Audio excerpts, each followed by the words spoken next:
ಶರಣ ಎಲ್ಲಿರಲು ಸಾಕಲ್ಲವೇ. ಬಸವದೇವರಿಗೆ ಶರಣು, ಶಿವಶರಣ ಹರಳಯ್ಯನಿಗೆ ಶರಣು ಶರಣಾರ್ಥಿ.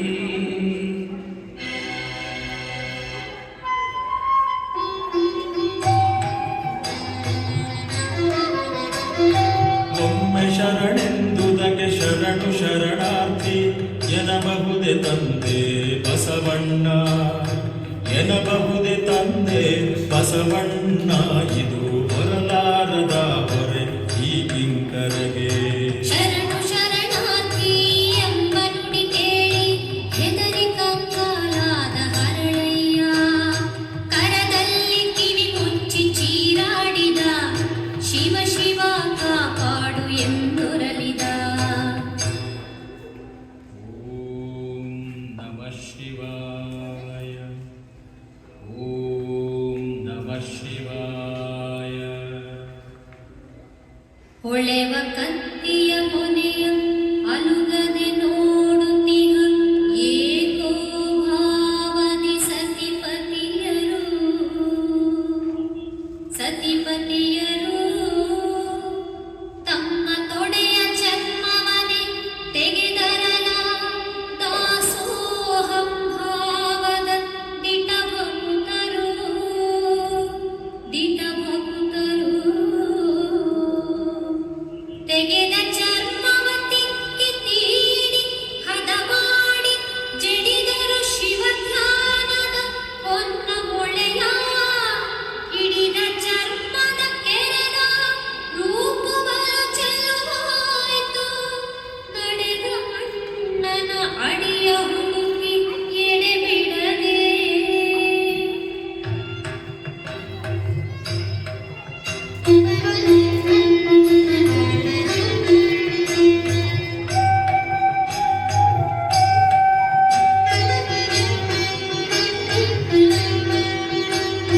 ಹತ್ತು ಹಲವೇದಕ್ಕೆ ಹರಳಯ್ಯನೊಬ್ಬ ನಿಜ ಶರಣ ಎಲ್ಲಿರಲು ಸಾಕಲ್ಲವೇ, ನಿಜ ಶರಣ ಎಲ್ಲಿರಲು ಸಾಕಲ್ಲವೇ.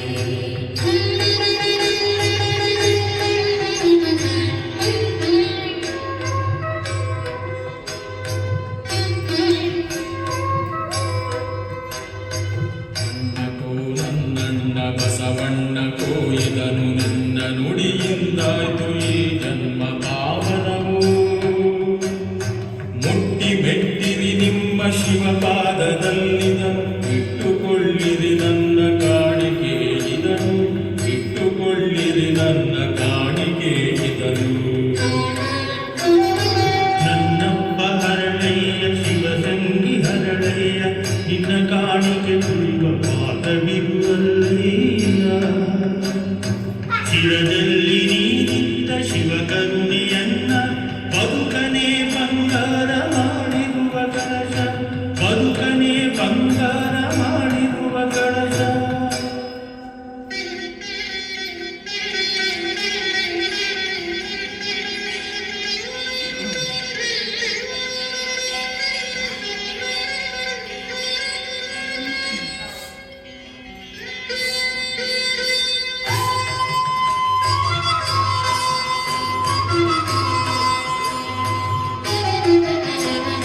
ಮಧುವರಸ ಬಂಧನದ ದಾರಿಗಡ್ಡಲಾಗಿ ಕಸಿದು ಮೆಟ್ಟಿದ ಶಿವನ ಪಾದರಕ್ಷೆ. ಗಳ್ಳುರಿಯು ಧಗಧಗಿಸಿ ಮೈಯೆಲ್ಲ ಮುರಿಯುತ್ತೆ, ಶಿವ ಶಿವ ಕಾಪಾಡು ಎಂದೊರಳಿದ, ಶಿವ ಶಿವ ಕಾಪಾಡು ಎಂದೊರಳಿದ. ಹರಳಯ್ಯನ ಮನೆಯ ಕೆರೆದ ಕರಿ ನೀರು ಶಮನ ಮಾಡಿತು ಅವನ ಬ್ರಹ್ಮಾಂಡ ಗುರಿಯ, ಶಮನ ಮಾಡಿತು ಅವನ ಬ್ರಹ್ಮಾಂಡ ಗುರಿಯ.